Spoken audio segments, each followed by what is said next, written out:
नमस्कार. रोखोक मला आपलं स्वागत. मी डॉक्टर उदय निरगुडकर. बोचऱ्या थंडीनं गाठलेल्या दिल्लीत आजची सकाळ उगवली ना ती अत्यंत गरमागरम बातमीनं. माझ्या ऑफिसमध्ये सीबीआयनं धाड घातली आहे. दिल्लीचे मुख्यमंत्री अरविंद केजरीवाल यांच्या ट्विटनं राजकीय वातावरण ऑफिसवर होती का तर नाही. भ्रष्टाचाराचे आरोप असलेल्या मुख्यमंत्र्यांचे प्रधान सचिव राजेंद्र कुमार यांच्या ऑफिसवर टाकलेला तो छापा होता. केजरीवालांनी या निमित्तानं थेट पंतप्रधान नरेंद्र मोदींवरच हल्ला चढवला. देशाच्या पंतप्रधानांबद्दल त्यांनी काही शब्द देखील वापरले. केजरीवाल विरुद्ध मोदी असं वातावरण तापलेलं असताना पश्चिम बंगालच्या मुख्यमंत्री ममता बॅनर्जी यांनी देखील त्यात उडी घेतली. मुख्यमंत्र्यांचं ऑफिस सील करणं धक्कादायक असल्याची ममता दीदींनी ट्विट केलं. खरं तर दिल्लीमध्ये आम आदमी पार्टीचे 70 पैकी 67 आमदार निवडून आल्यापासूनच केंद्र शासन आणि त्यांचे संबंध नरम गरम राहिलेत. कायदा आणि सुव्यवस्था, पोलीस, जमीन यावरून त्यांच्यात संघर्ष सुरू झालाय.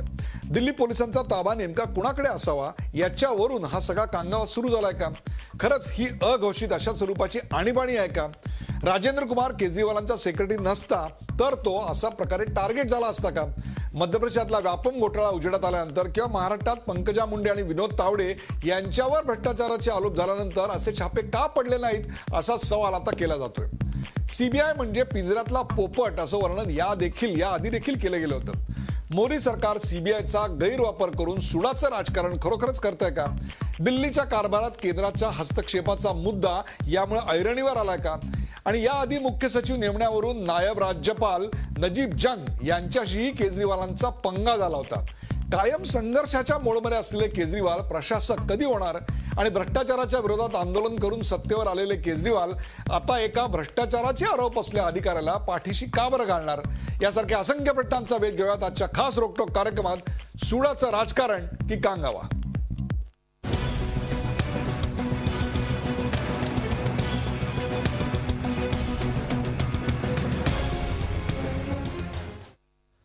सुडाचं राजकारण की कांगावा या विषयावर पाहूया. सुरुवातीला एक छोटासा रिपोर्ट. सीबीआयनं माझ्या कार्यालयावर छापा टाकलाय. दिल्लीचे मुख्यमंत्री अरविंद केजरीवाल यांच्या या ट्विटमुळे राजधानीमध्ये एकच खळबळ उडाली. थेट मुख्यमंत्र्यांच्या कार्यालयावर छापा. या ट्विटनंतर केजरीवालांनी तातडीनं पंतप्रधान नरेंद्र मोदींवर थेट शरसंधान केलं. मोदी माझा राजकीय सामना करू शकत नाहीत, त्यामुळे असले मार्ग वापरत आहेत. मोदी हे भित्रे आणि मनोरुग्ण आहेत. केजरीवालांच्या या ट्विट हल्ल्यानंतर सीबीआयनं तातडीनं स्पष्टीकरण दिलं. हे छापा सत्र केजरीवालांवर नव्हे तर त्यांचे मुख्य सचिव राजेंद्र कुमार यांच्यावर असल्याचं सीबीआय संचालकांनी स्पष्ट केलं. मुख्यमंत्री दिल्ली के कार्यालय की तलाशी के संबंधित रिपोर्टें कंप्लीटली आधारहीन हैं. मुख्यमंत्री दिल्ली के कार्यालय की तलाशी की रिपोर्टों का सीबीआई पूर्णतः खंडन करती है. हमारी जांच को बाधित करने के लिए झूठा प्रचार नहीं करिए. दिल्लीमधले एक वजनदार सनदी अधिकारी आशिष जोशी यांनी राजेंद्र कुमार यांच्या विरोधात एसीबीकडे तक्रार केली. मे 2002 ते फेब्रुवारी 2005 या काळात शिक्षण विभागाचे सचिव असताना आणि त्यानंतरही आयटी आरोग्य खात्यात असताना कुमार यांनी अनेक कंपन्या स्थापन केल्या. या कंपन्यांना निविदा न मागवताच कंत्राट देऊन कुमार यांनी दिल्ली सरकारचं लाखोंचं नुकसान केल्याचा आरोप जोशी यांनी केला होता. दरम्यान सीबीआयनं सचिवांवर कारवाई केली असली तरी टार्गेट केजरीवालच आहेत अशी टीकेची जोड आपच्या नेत्यांनी उठवली आहे. उनको अरुण जेटली जी की फाइल ढूंढने के लिए आए थे. इनको कोई लेना देना नहीं है. अरे राजेंद्र ने क्या ठेके दिए थे? अरे राजेंद्र ने ठेके दिए थे अगर 2007 में तो 2015 तक क्या कर रहे थे मोदी जी? आपकी सरकार आ गई तो बहुत दिन हो गए. अब 2015 तक आपने, मैं आपको बता दूं मोदी जी, आपने दूसरों को तो डरा दिया सीबीआई से. केजरीवाल नहीं डरने वाला. आपको पता नहीं है मैं किस मिट्टी का बनाऊं. तर केजरीवालच भ्रष्ट अधिकाऱ्याला पाठीशी घालण्याचा प्रयत्न करत असल्याचा आरोप केंद्रीय मंत्री प्रकाश जावडेकर यांनी केलाय. भ्रष्टाचारी को संरक्षण अरविंद केजरीवाल दे रहे. सीबीआई ने अगर छापा मारा है तो किसी भ्रष्टाचार की शिकायत को लेकर मारा है. जांच पड़ताल किए बिना भ्रष्टाचारी को संरक्षण अरविंद केजरीवाल दे रहे. सरकार सीबीआयचा गैरवापर करत असल्याच्या आरोपाला आता मोदी सरकारलाही सामोरं जावं लागतंय. तर दुसरीकडे भ्रष्टाचार विरोधी आंदोलन करणारे केजरीवालच आता सत्तेवर आल्यानंतर भ्रष्टाचाऱ्यांना पाठिंबा देत आहेत का? हा खरा सवाल आहे. रामराजे शिंदेसह bureau report, Zee media, Navi Delhi. सुडाचं राजकारण की कांगावा या विषयावरचा हा रिपोर्ट आपण पाहिला आणि त्याची चर्चा करण्यासाठी आपण नामवंतांना आपल्या पॅनलमध्ये आज आमंत्रित केलं. आपल्या सोबत आहेत अंजली दमानिया या माजी पदाधिकारी आम आदमी पार्टी या आहेत. अंजली दमानियाजी, आपलं या कार्यक्रमात स्वागत. आपल्याबरोबर आहेत नाना पटोले हे भारतीय जनता पक्षाचे खासदार आहेत. नाना पटोले दिल्लीहून आपल्याशी या कार्यक्रमात सहभागी होत आहेत. नाना, आपलंही स्वागत. राजीव सातव, काँग्रेसचे खासदार राजीव सातव हे देखील दिल्लीवरून आहेत. सर, आपलंही स्वागत. आणि विश्वंभर चौधरी, संपूर्ण आपचा आणि केजरीवालांचा प्रवास अत्यंत जवळून पाहणारे ज्येष्ठ सामाजिक विश्लेषक, राजकीय विचारवंत विश्वंभर चौधरी हे देखील आपल्या बरोबर आहेत. या कार्यक्रमाच्या सुरुवातीला जो पहिला प्रश्न आपण चर्चेला घेतो तो आपल्या पडद्यावर पाहू शकता. आणि तो प्रश्न आहे, मोदी सरकार सुडाचं राजकारण करत आहे का?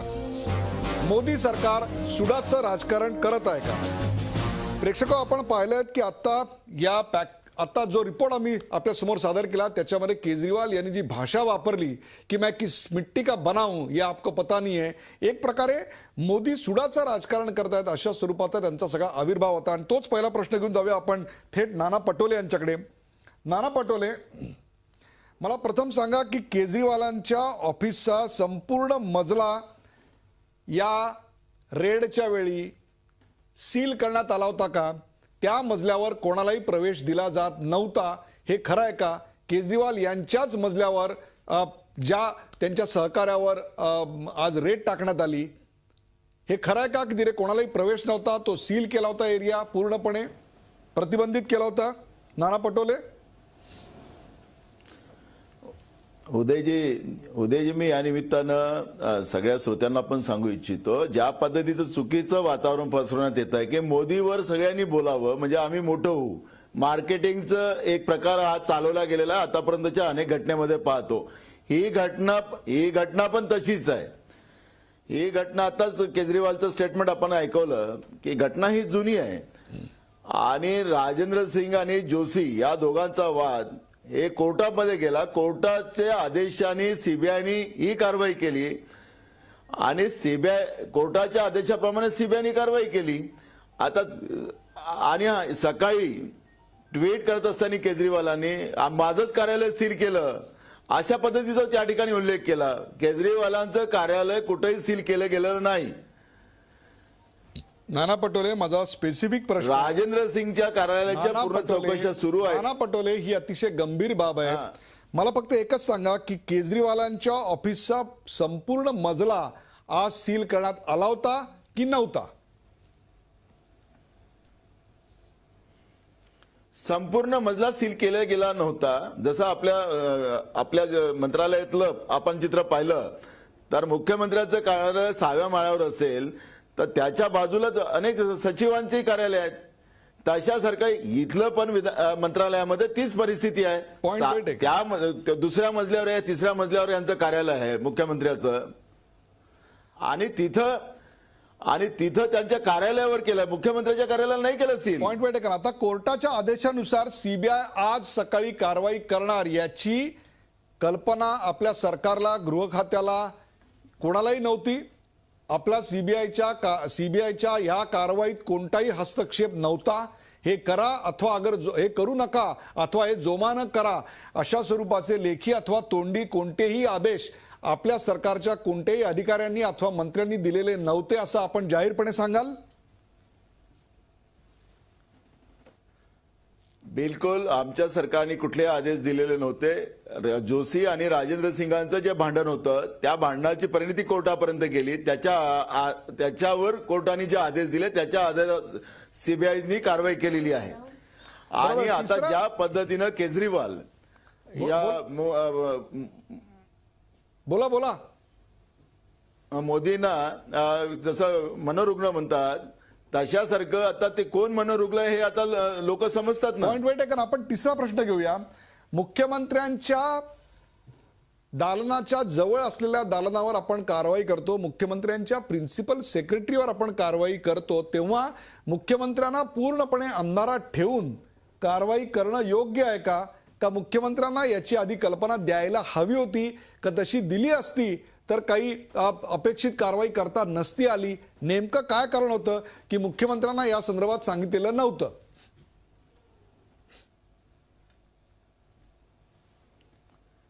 याला मुख्यमंत्र्याला सांगायची गरज काय? मुख्यमंत्र्याशी काय संबंध आहे? अधिकारी त्याने भ्रष्टाचार केलेला आहे. IT विभागामध्ये त्यांनी एक कंपनी उघडून लाखो रुपयाचं दिल्ली सरकारला चुना लावला, हे सिद्ध झालेलं आहे. मग केजरीवाल स्वतःच भ्रष्टाचाराच्या विरोधात आहेत, तर मग या भ्रष्टाचारी असलेल्या अधिकाऱ्याचा पाठिंबा कसं घालतात? अगदी बरोबर आहे. आता मला तुम्ही सांगा की व्यापम घोटाळ्या प्रकरणी मध्य प्रदेशच्या मुख्यमंत्र्यांच्या सचिवांवरही असे आरोप झालेले होते. मग त्या सचिवांवर अशा प्रकारचे मुख्यमंत्र्यांना कल्पना न देता अचानक एक दिवशी सकाळी छापे घातले गेले का? अशा स्वरूपाचे आरोप आपल्याकडे महाराष्ट्रातील काही मंत्र्यांवर देखील आता झालेले होते. त्यांच्यावर देखील असेच धाडी टाकण्यात आल्या का? उदयजी, या प्रकरणामध्ये मी सुरुवातीला सांगितलं की कोर्टाच्या आदेशाच्या आधारावर ही कारवाई झालेली आहे. आरोप हा वेगळा विषय आहे. जोशी आणि राजेंद्र सिंगाचं भांडण आजचं नाही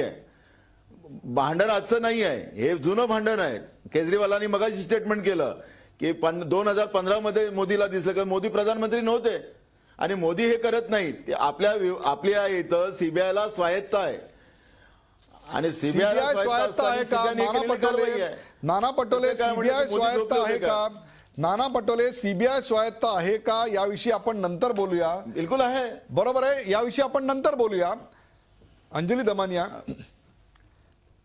त्यांना जसे 3 प्रश्न विचारले तसे तुम्हाला 3-4 प्रश्न आहेत. त्यातला पहिला प्रश्न, हा जो छापा, तुम्ही सगळ्याची उत्तर द्या, मला फक्त एका प्रश्नाचं उत्तर द्या. हा जो छापा घातला गेला तो छापा भ्रष्ट अधिकाऱ्यावर होता का मुख्यमंत्र्याच्या केबिनवर होता? आता मला निरगुडकर तुम्ही मला 10 प्रश्न विचारा, 20 प्रश्न विचारा, त्याची सगळी उत्तर मी तुम्हाला देईन. पण आता जे नाना पटोले एकदा नाही 3दा म्हणाले की त्या दोघांची भांडणं होती जी कोर्टात गेली होती. नाना पटोले, तुम्हाला यातलं काही एक माहिती नाहीये. तुमच्या माहितीसाठी सांगतेय की यांच्यापैकी आशिष जोशींनी मे मध्ये कंप्लेंट फाईल केली. त्या कंप्लेंटची कॉपी माझ्याकडे आहे. ही कंप्लेंट त्यांनी फाईल आधी ACB कडे केली. ACBचे 2 भाग होते. त्यातला एक भाग अरविंद केजरीवालला रिपोर्ट करत होता, एक भाग सेंटरला रिपोर्ट करत होता. हा कन्फ्युजन असल्यामुळे सेंटरनी त्यांना इन्फॉर्म केलं की तुम्ही हा रिपोर्ट CBI कडे पाठवा. CBI कडे पाठवल्यानंतर CBIला चार्जशीट घेण्यासाठी किंवा इन्क्वायरी आज करण्यासाठी त्यांना जी रेड करावी लागते त्याची परवानगी फक्त त्यांनी कोर्टाकडनं घेतली. यांचा कुठलाही मामला कोर्टात गेलेला नाही. हे तुमच्या माहितीसाठी आता मला तुम्ही सांगा. आता कमिंग टू CNG छापा एक सेकंड बरोबर आहे. तुम्ही दमानिया आता माझं ऐका. त्यांना उत्तर देतात. दिस इज ते उत्तर देत आहेत तुमच्या प्रश्नाला. त्यांना ते तुमच्या लगेच प्रश्नाला उत्तर देतात. त्यांना उत्तर देऊया ना. त्यांना उत्तर देऊया ना. का मलाही प्रश्न तेव्हाच उत्तर तुम्हाला दुसरा प्रश्न त्यांना विचारायला देणार आहे मी. त्याला त्या प्रश्नाला उत्तर तर देऊ द्या. तेव्हाच पटोलेंना मी बोलत होते, तुम्ही मला थांबवलं. तसं आता त्यांना माझं पूर्ण बोलणं होऊ दे, मग बोला ना तुम्ही पटोले. इकडे बघा, चॅनल तुम्ही वाटलेलं तुमचं सरकार आहे, तुम्ही काही बोलू शकता. तुमचं सरकार आहे, तुम्ही काही करू शकता, कुठेही धाडी घालू शकता. कोण काय बोलू शकतं? नाही पटोले, तुमचं सरकार, तुम्ही आज धाडी घाला, काय वाटेल ते घाला. मानणारे लोक तुम्ही व्यापम करू शकत नाही, वसुंधरा राजे करू शकत नाही. सगळ्या धाडी तुमच्या अरविंद केजरीवालसाठी आनंद आहे. आता तुमच्या प्रश्नांची सगळी उत्तरं नाही, अजिबात नाही. साहेब मी गप्प होते की नाही? तुम्ही जे वाटेल ते बोलत होता ते ऐकत होते की नाही? आता मी माझा पहिला आक्षेप आहे साहेब. मी वाटेल ते बोलत काय बोललो? तुम्हाला व्यक्तीच्या काही बोललो का? तुम्हाला काय व्यक्तीच्या बोललो? नाना पटोले काही क्षण नाना पटोले त्यांना बोलू द्या, नंतर मी तुम्हाला तेवढाच वेळ देतो. मी ऐकून घेणार नाही. तुम्ही दोघं जर असे काय माहिती का, तुम्ही दोघं जर असे एकमेकांची भांडत राहिलात तर तिकडे मला राजू सातव गालातल्या गालात कसे हसतायत हे प्रेक्षकांना दाखवायला लागेल. त्यापेक्षा तुमच्यापैकी एकाने शांत व्हा. ताई बोला. बिलकुल. आता ही जी कंप्लेंट आहे जी आशिष जोशींनी लिहिली, कधी लिहिली? त्यांनी मे 2015 मध्ये लिहिली. काय ती कंप्लेंट की 2002 सालापासनं हा माणूस म्हणजे राजेंद्र कुमार हा अनेक प्रकारचे भ्रष्टाचार करतोय. तेव्हा सरकार 2002 मध्ये कोणाचं होतं? भाजपचं होतं. ऑपोजिशन मध्ये दुसरं MCD कोणाकडे होती? काँग्रेसकडे होती. मग तुम्ही दोघं काय तेव्हा झोपला होतात? बिलकुल प्रॉब्लेम नाही. 2002 नंतर झाला 2007चा स्कॅम, 2008चा स्कॅम जो CNG स्कॅम होता. CNG स्कॅम काय होता की बाबा एक एन्डेव्हर नावाची एक कंपनी निघाली आणि त्या कंपनीनी ॲथलीट्सच्या काही टेस्ट केल्या आणि त्या टेस्ट खरं 3 करायच्या होत्या, 2 केल्या, 1600 रुपये पर ॲथलीट खाल्ले आणि बाकीचे ह्याचा जो अमाऊंट होती ती 100 कोटीची होती. हे कोणी सांगितलं? 2007 साली हे जेव्हा बाहेर निघालं तेव्हा कोणाचं सरकार? आशिष जोशी. मे मध्ये त्याला काढून टाकण्यात येतं. काढून टाकण्यात म्हणजे शंट आउट केलं. त्याला शंट आउट केल्याबरोबर तो राजेंद्र गुप्ता कुमारच्या विरुद्ध लिहितो. मग तू 13 वर्ष 2002 ते 2015 का तू ब्युरोक्रॅट असून हे रिपोर्ट केलं नाहीस? काय हे दडवून ठेवलीस माहिती? ही तुम्ही भाजपकडे, काँग्रेसकडे, कोणाकडे नेऊन दिली होतीस तू आशिष जोशी? त्यांचं उत्तर घेऊया. बिलकुल दिली नव्हती. त्यांचं उत्तर घेऊया. हे पॉलिटिकल वेंटेडा नाही तर दुसरं काय आहे? नाना पटोले, 13 वर्ष ते अधिकारी गप्प का होते आणि हाच मुहूर्त तुम्हाला नेमका का मिळाला, असे त्यांचे 2 आपल्याला थेट सवाल आहेत. नाना पटोले. असं आहे, दमानिया ताई ती महिला असल्यामुळे मी तिच्याशी जास्त तोंडाला लागू शकत नाही. माझा एक सिंपल प्रश्न आहे. भाषा सुधारावा आधी. बोला नाना माझा पटोले एक बोला. सिंपल प्रश्न आहे की तुम्हाला काही माहीतच नाही ना. ऐकाय तुम्ही काय बोललात की तुम्हाला काहीच माहिती नाही. मी म्हणून तुम्हाला सांगतोय की कोर्टाच्या आदेशाचा मी उल्लेख याच्यासाठी केला. कोर्टाने ऑलरेडी ऑर्डर दिला ना सीबीआयला, त्यांना पकड वॉरंटचा दिला ना.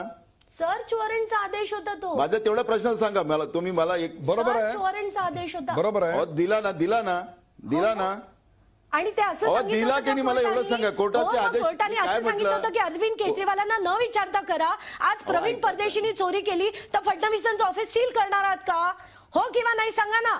फडणवीसांचं ऑफिस सील केलं नाही का याचा अर्थ तिथे केजरीवालांचं ऑफिस सील केलं होतं का? त्याचं उत्तर त्यांनी नाही म्हणून दिलेलं आहे. दिलेलंच नाहीये आणि हे साफ खोटं आहे. कोणालाही आज जाऊ दिलं तुम्ही नव्हतं. बोलत होता, मी बोललो का? नाना पटोले आपण काही वेळाने तुमच्याकडे येऊया. नुसतं मला बोलून तुम्हाला marketing एक प्रश्न केलं. असा ऐकून तर विचारायचा काय आहे बोलतात मधात की नाही मला बोलू द्या आता त्याच्यात. नेमका हा छापा, हा. अंजलीजी, नेमका हा छापा कोणावर होता? एका भ्रष्ट अधिकाऱ्यावर होता का एका पीठासीन मुख्यमंत्र्यावर होता? मुख्यमंत्र्याचं कार्यालय सील केलं गेलं नव्हतं, मुख्यमंत्र्याचा मजला सील केला गेला नव्हता, तिथे लोक येत जात होती. असं असताना माझ्यावर छापा पडला सीबीआयचा, अशा प्रकारे ट्विट करून संपूर्ण जगाला याची माहिती देऊन नेमकं प्रसिद्धीचं साधन का बरं केलं? निरगुडकर, जर तुम्हाला अशी माहिती मिळाली असेल तर ती माहिती साफ चुकीची आहे. कारण 10:30 वाजता जेव्हा जो अरविंदचे जे मीडिया ब्रीफ देणारे आहेत ते जेव्हा ऑफिसमध्ये जात होते त्यांना तिथून लावून दिलं गेलं. अर्ध्या लोकांना एका रूम मध्ये बंद केलं होतं. ही माहिती पुन्हा आम आदमी पार्टीचे सगळे लोक ट्विट करत होते. तर हे म्हणणं की तिथे हे ऑफिस उघडं होतं आणि कोणालाही येऊ जाऊ दिलं गेलं होतं तर हे साफ खोटं आहे. पॉइंट बिलकुल खोट. ठीक आहे, तुमचा एक क्षणभर आपण हा मुद्दा मान्य केला. मग त्यांचे सगळे ट्विट आहेत, ते ट्विट मी तुम्हाला वाचून दाखवतो. बिलकुल. पहिला ट्विट आहे, CBI raids my office. Correct. सीबीआयनं माझ्या कार्यालयावर छापा घातला. करेक्ट. दुसरं, when Modi couldn't handle me politically he resorts to this cowardice. Absolute. भित्रेपणानं मोदींनी, सीबीआय ही एक स्वायत्त संस्था आहे. सीबीआय ही स्वायत्त संस्था आहे आणि त्यांची कारवाई ही मोदींची कारवाई कशी असू शकते याचं मला स्पष्टीकरण द्या.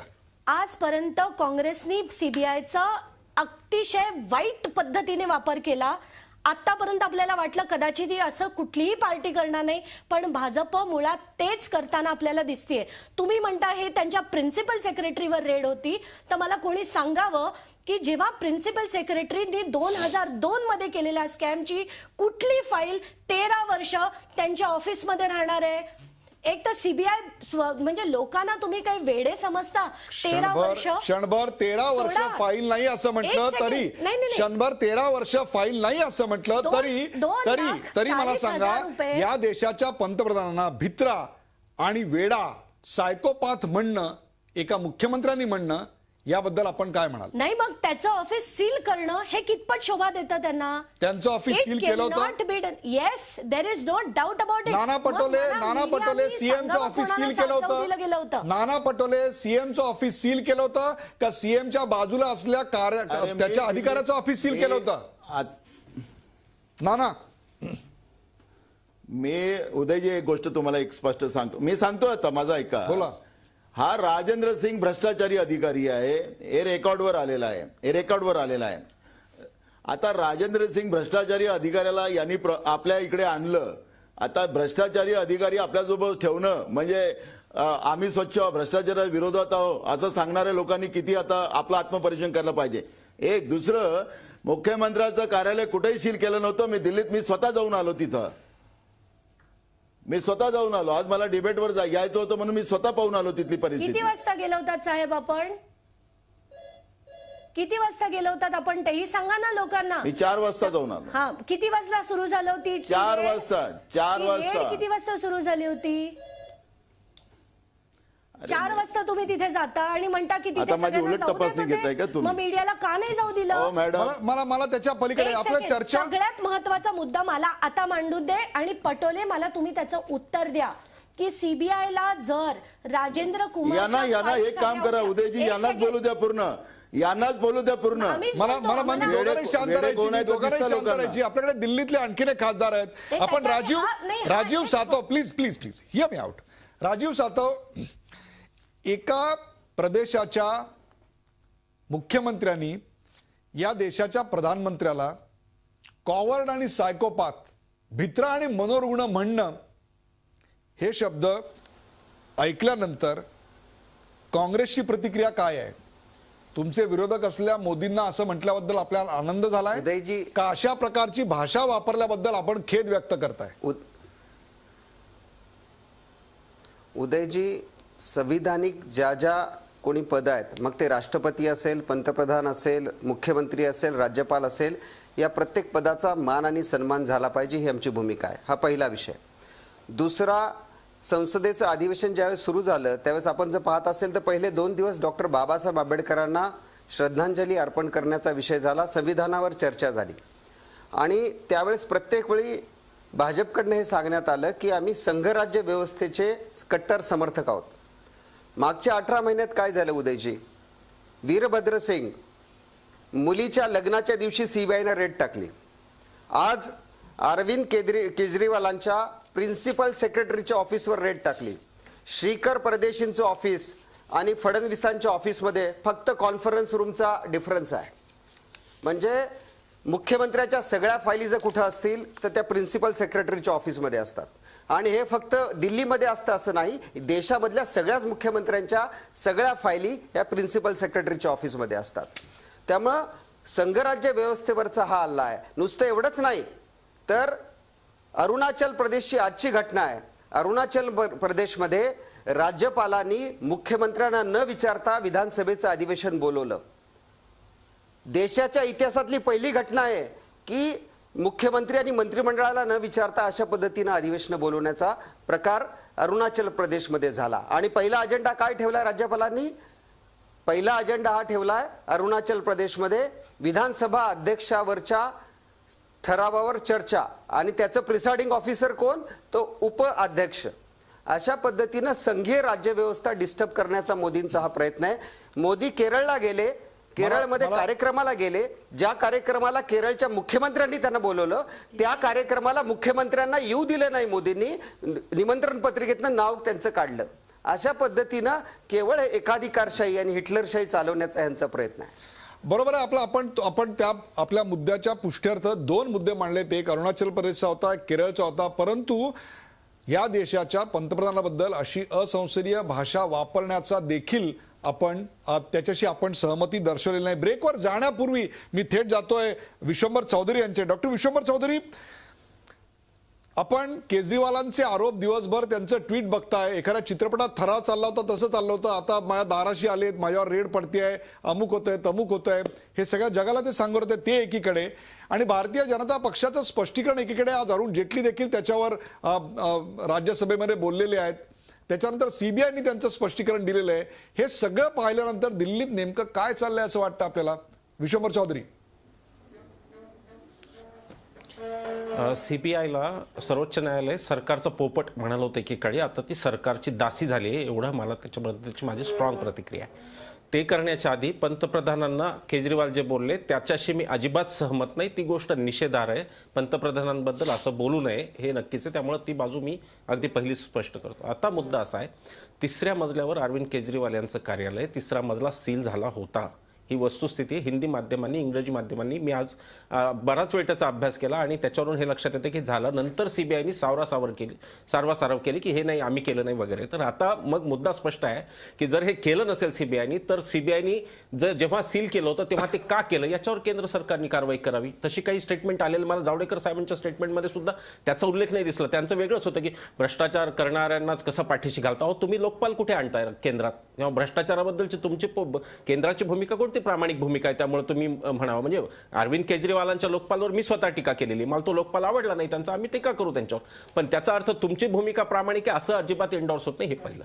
दुसरी गोष्ट, आता खासदार राजीव सातव बोलले, मी तोच मुद्दा घेऊन जाणार होतो की संघ आणि राज्याच्या संबंधांचा हा मुद्दा आहे. इथे केजरीवाल आणि मोदी हे दोन व्यक्ती नाहीयेत, तर ह्या दोन व्यक्ती नसून ही एक व्यवस्था आहे. व्यवस्था वर्षानुवर्ष मला तुम्हाला एक प्रश्न त्या विचारायचा आहे. व्यवस्थेमध्ये ज्या प्रकारचं हे आक्रमण होतंय, अरविंद केजरीवाल, विश्वंभर चौधरी, अरविंद केजरीवाल यांनी यावर सातत्यानं असं बोलत राहणं, किंबहुना सातत्यानं संघर्षाची भूमिका घेणं, किंवा मग त्या एखादी अपॉइंटमेंट असेल चीफ सेक्रेटरीची, ऍक्टिंग चीफ सेक्रेटरीची अपॉइंटमेंट असेल, किंवा दिल्लीचे पोलीस असतील, दिल्लीच्या जमिनीचा वाद असेल, हॉस्पिटलचा वाद असेल, तिथल्या पाण्याचा वाद असेल, या सगळ्यावर सातत्यानं बात का बतंगड ज्याला आपण म्हणतो तशा स्वरूपाची भूमिका घेत राहणं, याला आपण काय म्हणाल? हे पहा, असं आहे की त्या भूमिका सगळ्या एकमेकांना पूरक अशा चाललेल्या आहेत. तुम्ही सोशल मीडिया बघा, भाजपचे समर्थक विरुद्ध आपचे समर्थक, काय प्रकारचं युद्ध चालतं तुम्ही बघा. ते भयंकर विचित्र आहे. ते जे काय ते आमच्यासारख्यांना तर ते खूपच वेदनादायक होतं, पण तसंच युद्ध चाललेलं आहे. तेव्हा राजकारणाची जी सहिष्णुतेची पातळी आहे ती आधीच सुटलेली आहे आणि ती मोदींनी प्रचारात सुद्धा अनेक वेळा सोडलेली आहे. असं काही नाही की मोदी त्याच्यावरती बोलले, मोदी पण बोलले आणि केजरीवाल पण बोलतात. सामान्य माणूस म्हणून मला दोघांचंही आवडत नाही. मला असं वाटतं की संवैधानिक व्यवस्था या कायम राहिल्या पाहिजेत. पण जो मूळ आजचा प्रश्न आहे त्याच्यावरती मला आता नाना पटोलेंनी जी बाजू मांडली, मला एकच त्यांना विचारायचं आहे. महाराष्ट्राच्या मुख्यमंत्र्यांनी त्यांच्या कार्यालयातला एक अधिकारी पकडून दिला होता एसीबीला. काही महिन्यांपूर्वी ती बातमी होती आणि त्या प्रामाणिकपणाबद्दल त्यांचं कौतुकच आहे. देवेंद्र फडणवीस यांच्याबद्दल कोणाचंच काही म्हणणं नाही. आता तो अधिकारी जो पकडून दिला, तो सीएमनी पकडून दिला. There was a substance in the case. सीबीआयनी त्यावेळेला रेड घातल्या का? मुख्यमंत्र्यांचं कार्यालय बंद केलं का महाराष्ट्राच्या? हा प्रश्न आहे. व्यापम घोटाळ्यामध्ये गंभीर आरोप आहेत. व्यापममध्ये कधी तुम्ही, व्यापममध्ये तर याच्यापेक्षा पुढचा आहे, कोणत्या मंत्र्यांचं कार्यालय सील केलं? चिक्की घोटाळा, अनेक घोटाळ्यात मंत्र्यांवर कोणत्या मंत्र्यांचं कार्यालय सील केलं? तेव्हा तुम्ही सीबीआयला जो तुम्ही वापर करताय सीबीआयचा, तो तुम्ही अतिशय घातक पद्धतीने करताय आणि म्हणून लोकांना शंका येते की हुकुमशाही येत चालली का काय. बघा तुम्ही राज्याशी वागणं, आता त्यांनी सांगितलं सीबीआयचा मुद्दा आला. विश्वंभर चौधरी, सीबीआयचा मुद्दा आला. विश्वंभर चौधरी, सीबीआयच्या मुद्द्यावर एका ब्रेक नंतर चर्चा करूया. कुठे जाऊ नका, पाहत राहा झी24 तास. आपण पाहताय सुडाचं राजकारण की कांगावा.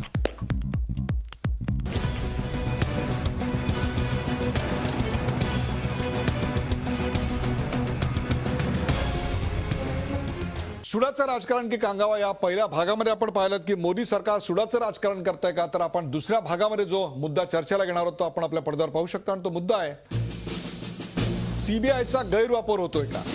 सीबीआयचा गैरवापर होतोय का? आपण थेट जाऊया नाना पटोले यांच्याकडे. नाना पटोले, राजकीय लढाई लढता येत नाही आपल्याशी म्हणून सीबीआयचा दुरुपयोग करण्यात आला असा आरोप केजरीवाल यांनी केला. 70 पैकी 67 जागा मिळून दिल्ली कुणाची याचं खणखणीत उत्तर तुम्हाला दिलेलं होतं. तुम्हाला त्यांच्याशी राजकीय लढाई लढता येत नाही, ते भ्रष्टाचाराविरुद्ध बोलतायत, तुमच्या अनेक मंत्र्यांना त्याची भीती वाटतेय आणि त्याच्यामुळेच त्यांच्यावर अशी कारवाई करण्यात आली आणि त्याकरता सीबीआयचा वापर करण्यात आला, दुरुपयोग करण्यात आला असं त्यांचं म्हणणं आहे. त्यांनी ट्विटरवरून तसं ट्विट देखील केलं. आपल्या पक्षाची भूमिका काय आहे?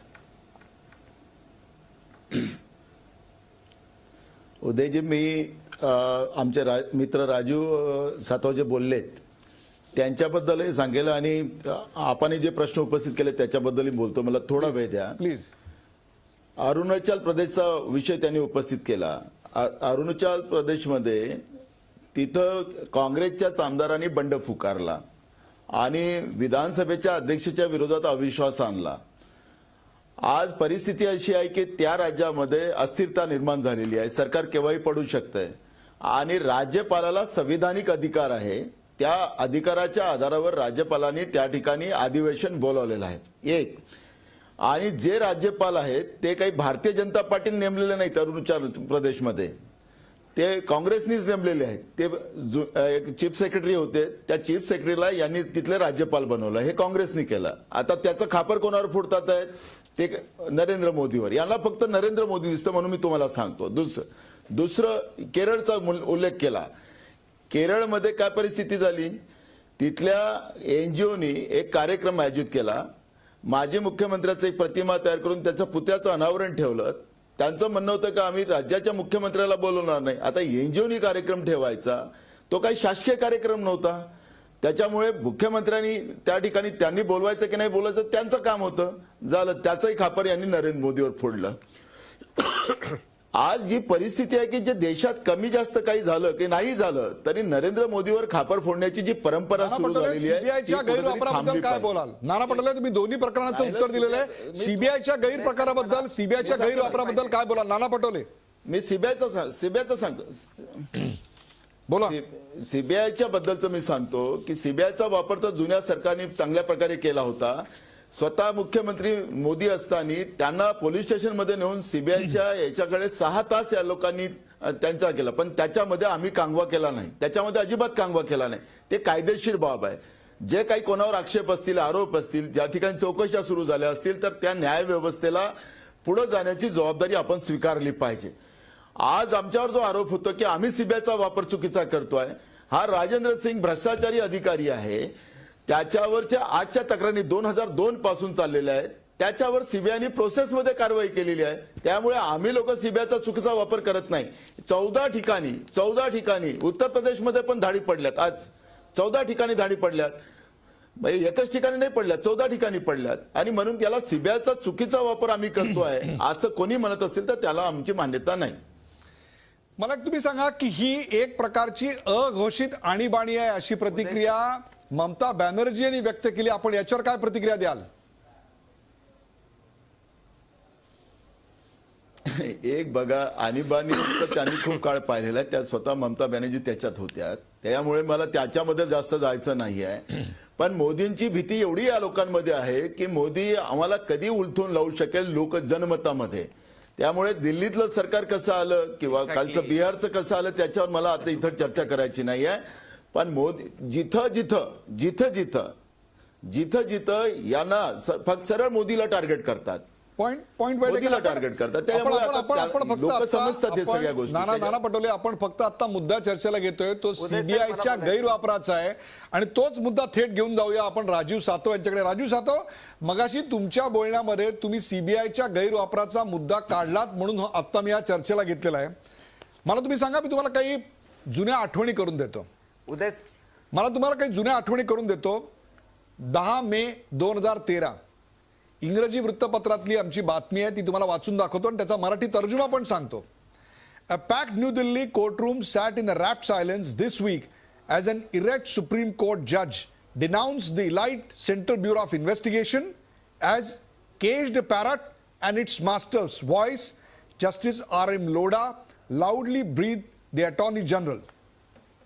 याचा अर्थ असा आहे की सीबीआय हे एखाद्या पिंजऱ्यात कोंडलेल्या पोपटासारखं आहेत आणि फक्त त्याच्या मालकाचाच, म्हणजे जो सरकार आहे त्याचाच हिज मास्टर्स व्हॉइस आहे असं सुप्रीम कोर्टाच्या मुख्य न्यायमूर्तींनी सांगितलं. त्यावेळेला सरकार कोणाची होती? त्याआधी जोगिंदर सिंग हे आपल्या काळातच सीबीआयचे प्रमुख होते.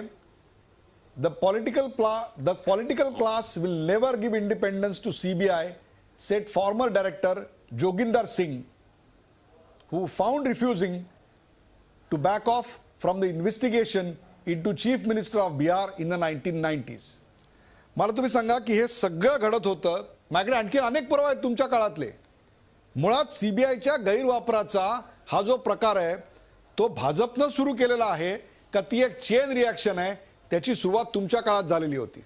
याचा अर्थ भाजप आता करत असेल तर ते ग्राह्य किंवा त्याचं समर्थन हा मुद्दा नाही आहे, परंतु आपण त्याच्यावरून भाजपला जे बोल लावताय त्याच्याकरता मी आपल्याला ही आठवण करून देतोय. याबद्दल आपण काय सांगाल? उदय सर, आपण जो प्रश्न विचारला त्याचं उत्तर मी जरूर देतो, पण त्याच्या आधी माझे मित्र नाना पटोलेंनी जे मुद्दे उपस्थित केले त्या संदर्भात मला 2 मुद्दे मांडायचे.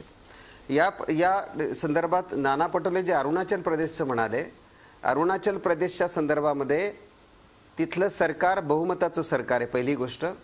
दुसरे, मुख्यमंत्र्याच्या विरोधात अविश्वास नाही, मंत्रिमंडळाच्या विरोधात अविश्वास नाही. अधिवेशन 1.5-2 महिन्यापूर्वी संपलेलं आहे. 6 महिन्याच्या आत अधिवेशन बोलवायलाच पाहिजे असं काही बंधन नाही. आणि डॉक्टर बाबासाहेब आंबेडकरांनी ज्यावेळेस संविधानाची निर्मिती होती त्यावेळेस हा अधिकार स्पीकरला द्यायचा का राज्यपालाला द्यायचा, त्याच्यावरची फार चांगली कॉमेंटरी लिहिलेली आहे. आणि त्या कॉमेंटरीत त्यांनी सांगितलेलं आहे की हा अधिकार राज्यपालांना राष्ट्रपतीला यासाठी दिला पाहिजे कारण लेजिस्लेटिव्ह बिझनेस हा राष्ट्रपती आणि राज्यपालांकडे येणार आहे एक्झिक्युटिव्ह कडनं. आणि त्यामुळं ज्या पद्धतीनं राज्यपालांनी या देशाच्या इतिहासात पहिल्यांदा अशा पद्धतीनं संघ व्यवस्थेला कुठंतरी तडा पोचवण्याचं काम केलं. एक. दुसरा जो नानांचा आरोप आहे केरळच्या संदर्भात, केरळच्या मुख्यमंत्र्याने स्वतः पत्र लिहिलं की पंतप्रधान साहेब या कार्यक्रमाला या. केरळच्या सरकारनं पत्र पाठवलं की पंतप्रधान साहेब असा असा कार्यक्रम आहे आणि त्या कार्यक्रमाला बदलण्याचं काम केंद्र सरकारमध्ये पीएमओनं म्हणजे पंतप्रधानांनी स्वतः केलं. तुम्हाला रेडच टाकायची आहे, वीरभद्रसिंगांना जेलमध्येच टाकायचंय, तर मुलीच्या लग्नाच्या दिवशी तुम्ही रेड टाकता सीबीआयची. थोडी तरी माणुसकी ठेवली पाहिजे. नाना चांगला माणूस, चुकीच्या पक्षातला माणूस, अशी परिस्थिती झाली आहे. त्यांच्या आपण सीबीआयच्या गैरवापराबद्दल बोलूया. तुम्हाला मी 2 आठवणी करून दिल्या आहेत. राजीव सातव, दोन्ही आठवणी तुमच्या काँग्रेसच्याच काळातल्या आहेत, त्याबद्दल काय सांगाल? भारतीय जनता पक्ष आता काय करते याची चिकित्सा आपण करूच या, पण याची सुरुवात देखील आपल्या काळात झाली होती, याची जाणीव आहे का आपल्याला? जोगिंदर सिंग आणि त्याच्या आधी जस्टिस लोढा यांचं आपल्याच काळात केलेलं विधान. उदय सर, आम्ही 44 वर 45 वर आलो, काय आम्हाला या गोष्टीची जाणीव नसेल असं तुम्हाला वाटतं? आणि त्यातनं आम्ही शिकतो आहोत. निश्चितपणानं जे चूक झालं असेल ते चूक मान्य करायची आमची तयारी आहे, कारण शेवटी या देशातल्या लोकशाहीवर आमचा विश्वास आहे. आमच्या चुका झाल्या असतील तर त्या चुका मान्य करून पुन्हा ही लोकशाही सुदृढ करण्याची आमची भूमिका आहे. आपण विश्वंभर चौधरींकडे जाऊया. विश्वंभर चौधरी, अशा प्रकारे केंद्र आणि राज्य यांच्यातले संबंध तणावग्रस्त आले. आपण पाहतोय की केजरीवाल निवडून आल्यानंतर त्यांची अजून आंदोलनाचीच भूमिका आहे. प्रत्येक गोष्टीवर लगेच ट्विट करा, आंदोलन करा, अशा प्रकारची भूमिका आहे. याच्यातून लगेच पोस्टर्स दिल्लीभर लागतात. एक लगेच सोशल मीडियावर त्याची एक प्रचंड मोठी कॅम्पेन सुरू होते. Is this a sign of a good governance? ही एका प्रशासकाची, चांगल्या प्रशासकाची अशा प्रकारची आपल्याला भूमिका दिसते का? आपलं काय म्हणणं आहे याच्यावर? अशा प्रकारे केंद्राशी सातत्यानं संघर्ष करून कुठल्या राज्याचं भलं झालंय? नाही उदयजी, पहिल्यांदा मला खासदार नाना पटोले यांची एक व्यथा आहे ती मी ॲड्रेस करतो. पहिल्यांदा त्यांचं असं म्हणणं आहे की काही झालं की मोदींवरच काय येतात सगळे. अगदी व्यथा बरोबर आहे, पण त्या व्यथेचं कारण तुमचाच पक्ष आहे. तुमच्या पक्षाने आम्हाला सांगितलं अबकी बार मोदी सरकार. तुमच्या पक्षाने आम्हाला भाजपा सरकार सांगितलं असतं, आम्ही भाजपाला बोललो असतो. तुमच्या पक्षाने सुषमा स्वराज सरकार सांगितलं असतं तर सुषमा स्वराज यांना बोललो असतो. तुम्ही व्यक्तिवाद एवढा वाढून ठेवला, म्हणजे मागच्या वेळेला आता बिहारच्या इलेक्शन नंतर यांच्यात खूप सुधारणा झाली. Ambedkar Jayanti on a very lighter note Modi मोठे होते, आंबेडकर छोटे होते, इथपर्यंत काँग्रेस असं कधी बोलत नाही. काँग्रेस शहाणा आहे, काँग्रेस असं कधी बोलत नाही. अबकी बार कायम मोदी, त्यांच्याकडे सोनिया सरकारच असतं, पण ते असं कधी बोलत नाहीत. बोला. नाही कोण काय म्हणतं हा मुद्दा. मला आपलं नानांची व्यथा मी मित्र म्हणून थोडी दूर करणं माझं काम आहे म्हणून मी ते बोललो. बाकी सेंट्रल स्टेट रिलेशन बद्दल बोला, केंद्र आणि राज्यांच्या संबंधाबद्दल बोला. विश्वंभर, ऍब्सोल्युटली केंद्र आणि राज्य यांचा संदर्भ जो घटनेने दिलेला आहे, समावर्ती सूचीमध्ये काही मुद्दे दोघांचे त्याच्यावरती वाद झालेले आहेत, पाण्यावरती वाद झालेले आहेत, लोकांच्या प्रश्नावरती वाद झालेले आहेत. परंतु या प्रकारचे वैयक्तिक वाद हा भारतालाच नवीन विषय आहे. आणि तो भारताची जी एकूण आता माध्यमीय असहिष्णुता, ज्याचं काही आपण युद्ध पाहतो, म्हणजे मोदींवर आपण एक कॉमेंट काहीतरी, आपण फक्त एक लिहा कुठली गोष्ट उदयजी, आपण टेस्ट म्हणून लिहा की मोदींच्या विरोधात एक गोष्ट लिहा आणि बघा आपल्याला काय काय झेलावं लागतं ते. तुम्हाला पाकिस्तानात जा हेच सांगितलं जाईल थेट. तुम्हाला मुंबईत पुण्याला राहिली आपण नाही, थेट पाकिस्तानात जायला. आता हे जे शास्त्र आहे हे मोदींनी अरविंद केजरीवालांकडून शिकलेलं आहे. अण्णांच्या आंदोलनामध्ये सोशल मीडियाचा वापर झाला, त्याचा मोदींनी एक वापर केला. अण्णांच्या आंदोलनात नव्हती मोदींच्या, आता बुमरँग मी तेच म्हणतोय मोदींची जी असहिष्णुता मोदींनी आणली किंवा भाजपाने आणली प्रचारात, त्याचा आता प्रयोग उलटायला लागला एवढंच दिसतं. सोशल मीडिया मोदींवर आता उलटायला लागला एवढाच त्या घटनेचा अर्थ आहे. बाकी आप आणि भाजपा यांच्यात काही त्या बाबतीत म्हणजे आपचे लोक ज्या प्रकारे संघर्ष करतात त्याच्यात काही मी फरक करत नाही आणि मी दोघांचाही एंडॉर्स करत नाहीये. मी एवढंच म्हणतोय की जी संस्कृती तुम्ही सुरू केली त्या संस्कृतीची आता तुम्हाला फळं मिळतात, एवढंच त्या मोदींच्या बाबतीत त्या सोशल मीडियाचा अर्थ आहे. मुद्दा असा आहे की केंद्र राज्य संबंध जर गंभीर बाजूने गेलं तर आम्ही करू, तर त्याच्या विरुद्ध विद्रोह होणार. जो इंदिरा गांधींनी आपल्याला आठवत असेल आंध्र प्रदेशमध्ये, मला त्या मुख्यमंत्र्यांचं आठवत नाहीये नाव, त्यांना काढलं आणि त्यानंतर जो उद्रेक झाला तो झाला. तेव्हा राज्य काही कमी महत्वाचं आहे असा आशय नाही, नंबर एक. नंबर दोन, केंद्र आणि राज्य यांचे जे काही नेहमीचे संबंध असतात, केंद्राकडे राज्याला जावं लागतं, राज्याकडे केंद्राला जावं लागतं. त्यामुळे ती विन विन सिच्युएशन आहे. ती घटनेप्रमाणे आपल्या दोघांना योग्य ते अधिकार आहेत, म्हणजे कोणाचे अधिकार कमी अशातला भाग नाही. मला हे म्हणायचं की जर सुडाचं राजकारण सुरू झालं म्हणजे नितीश कुमारांना तुम्ही काय म्हणलात बिहारच्या इलेक्शनमध्ये, बिहारला पॅकेज देऊ. नितीश कुमार मुख्यमंत्री झाल्यावर तुम्ही पॅकेज बद्दल बोलत नाही. तुम्ही दिल्लीचा खासदार पटोले साहेब, तुम्ही दिल्लीला म्हणला होता आम्ही स्वतंत्र राज्याचा दर्जा देऊ, तुमच्या तिथे जागा आल्या नाही म्हणून तुम्ही दिला नाही. हे कसं काय केंद्राचं वर्तन आहे? मला ह्या केंद्राचं वर्तनाचं दुःख होतं. मला केजरीवाल जे पंतप्रधानांबद्दल बोलले माझ्या देशाच्या, त्याच्याबद्दलही मला दुःख होतं, पण त्याच्याबरोबर मला केंद्राच्या वर्तनाचं उत्तर घेऊया आपण. नाना पटोले, तो जर अशा पद्धतीने राज्यांशी वागणार असेल तर. नाना पटोले, केंद्र आणि राज्य यांचे संबंध आणि त्याहीपेक्षा सुद्धा तुम्ही दिलेली आश्वासनं, मग ती बिहारला असतील किंवा दिल्लीच्या स्वतंत्र राज्याबद्दल असतील, त्याबद्दल काय सांगाल?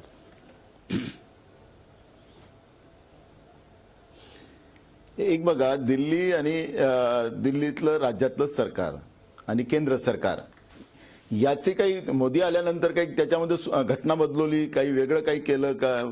कमिशनर, पोलीस कमिशनर असतील की तिथले सेक्रेटरी असतील, या सगळ्या गोष्टीची नेमणुका आणि त्याचं सगळं धोरण पहिलेपासूनच ठरलेलं आहे. आता जेव्हापासून मुख्यमंत्री झाले केजरीवालजी, तेव्हापासून त्यांचं रोज आंदोलनकारक भूमिका आहे, जसं तुम्ही मगाशी म्हटलं. आता आपल्याला आपलं राज्य चांगलं करून घ्यायचं असेल तर त्या पद्धतीचं सहमतीने येऊन प्रधानमंत्र्यांच्या समोर त्यांनी त्या पद्धतीची भूमिका मांडली पाहिजे. आता जेव्हा तेव्हा त्यांनी आंदोलनाचीच भूमिका करायची आणि मीच मोठा आहे अशा पद्धतीची भूमिका करायची असेल, धमकी नाही आहे. मी तुम्हाला चौधरी साहेब, मी तुम्हाला याच्यावर अंजली दमानिया यांचं मत घेऊया. एक मिनिट, कार्यक्रमाच्या वेळेची मर्यादा लक्षात घ्या. अंजली दमानिया, नाना म्हणतात त्यात एक तथ्य असं आहे की केवळ संघर्ष आणि केवळ आंदोलन ही भूमिका ज्यावेळेला तुम्ही विरोधी पक्षामध्ये असता किंवा निवडणुका असतात त्यावेळेला क्षम्य किंवा त्यावेळेला आपण पूर्णपणे समजू शकतो, परंतु त्यानंतर प्रत्येक बाबतीतच आम्ही संघर्ष, मग 47 दिवसाचं सरकार असेल ते सोडताना देखील आपण पाहिलं की नेमकं काय झालं. त्याच वेळा आता देखील छोट्या छोट्या गोष्टींवरनं केंद्राशी सातत्यानं झगडण्याची भूमिका घेणं हे त्या राज्याच्या प्रगतीला आणि त्याहीपेक्षा तिथल्या IAS लॉबीला फावतं असं नाही वाटत आपल्याला? मला एकच सांगायचंय की आज जितके नॉन बीजेपी स्टेट्स आहेत ना, प्रत्येक राज्यात हेच चाललंय. म्हणजे त्यात अरविंद केजरीवालनी काही केलं तर ती न्यूज होते, पण इतर राज्यातही हेच होताना दिसतंय. म्हणजे जे आपण आता ते अरुणाचल प्रदेश बद्दल म्हणाले, केरळाबद्दल म्हणाले, सगळ्या राज्यांमध्ये प्रत्येकाचं म्हणणं हेच आहे की LG किंवा गव्हर्नर आम्हाला काम करू देत नाहीयेत. मला कोणी सांगावं की जर भाजपनी सेंटर जिंकल्यानंतर 12 राज्यांचे गव्हर्नर यांनी का बदलले?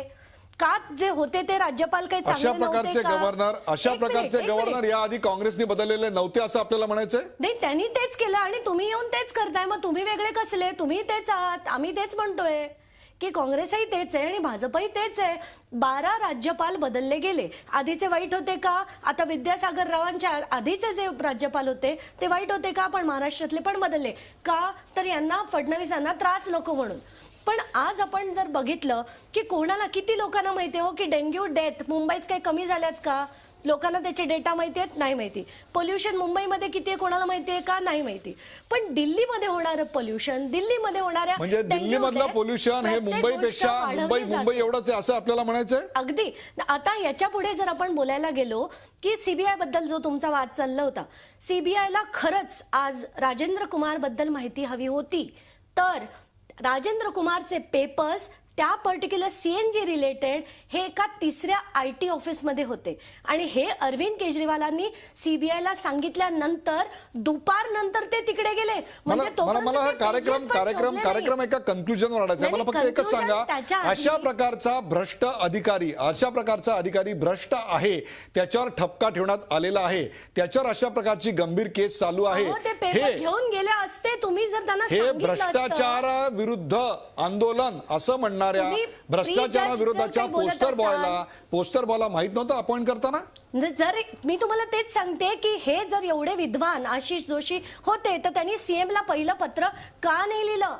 फेब्रुवारीमध्ये जेव्हा ते झाले सीएम तेव्हा त्यांनी पत्र लिहून कळवायला नको होतं? बरं, तुम्ही जेव्हा सीबीआय कडे लिहिता त्याच्या आधी केलं असतात. सीबीआय काय म्हणते 2,40,000 यांच्या घरून मिळाले. अरे 2,40,000 त्यांच्या मुलीचं लग्न आहे, त्यांच्या घरी 2,40,000 असणं काही वेगळी गोष्ट आहे का? तुमच्या मुलीच्या लग्नात 2,40,000 घरात नसतील का? आणि एक मिनिट सगळ्यात महत्वाचा मुद्दा, मला पॉइंट्स माझे कव्हर करू देत की 2,40,000 2002 मध्ये केलेल्या स्कॅमचे आज तगायत 13 वर्ष ते घरात ठेवून होते का? तुम्ही कोणाला मिसगाईड करताय? लोक इतकी वेडी नाही राहिली आता. लोक इतकी वेडी राहिली नाहीत आणि क्षणोक्षणी ट्विट करणं आणि सातत्यानं प्रसिद्धीच्या झोतात राहणं हा देखील एक वैशिष्ट्यपूर्ण प्रकार आहे. प्रेक्षको, सीबीआयच्या सत्ताधाऱ्यांनी केलेला वापर हा काही आता नवा मुद्दा राहिलेला नाही. वर्षानुवर्ष ते आपल्याकडे सुरूच आहे. मात्र एखाद्या राज्याच्या मुख्यमंत्र्यांना त्यावरून थेट पंतप्रधानांना भित्रा आणि मनोरुग्ण म्हणणं मात्र या लोकशाहीत पहिल्यांदा घडतंय. अरविंद केजरीवाल हे अजूनही आंदोलकच असल्यासारखे का बरं वागतायत? संघर्षाच्या मोडमधून ते बाहेर पडत का नाही आहेत?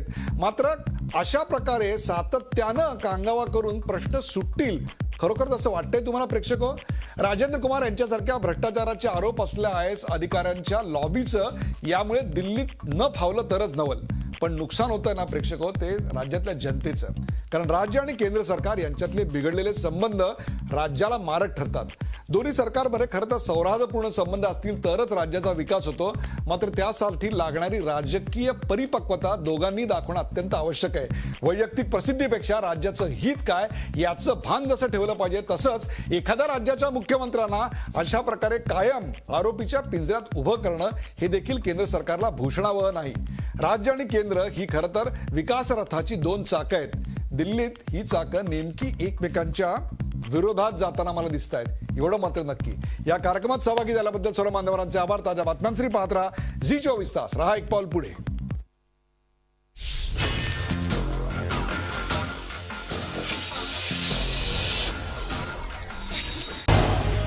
झी24 तास रहा एक पाऊल पुढे.